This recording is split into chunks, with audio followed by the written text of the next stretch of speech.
name is Advay.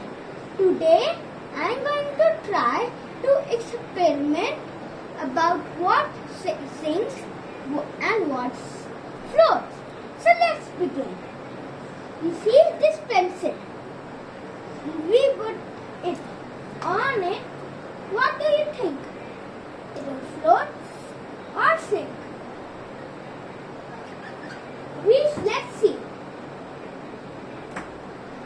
See, it is floating. Let's put this one. This is a guard pump. So let's push this right over and see. It is another floating object. Let's do it my toy badger. Let's see how it does. It is float or sink? Let's see. It is floating. Now see, we have a timer over here.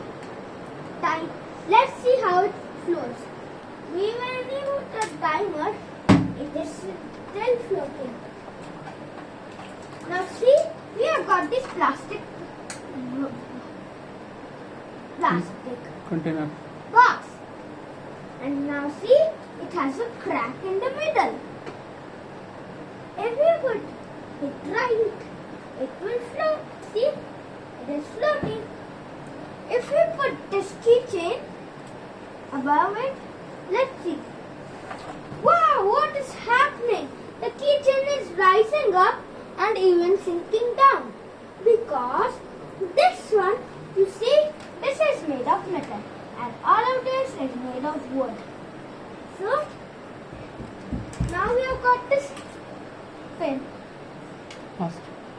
Last. And we drop it down, it will go. This was the last, but we have also the pen, it will sink. And obviously, it's ended.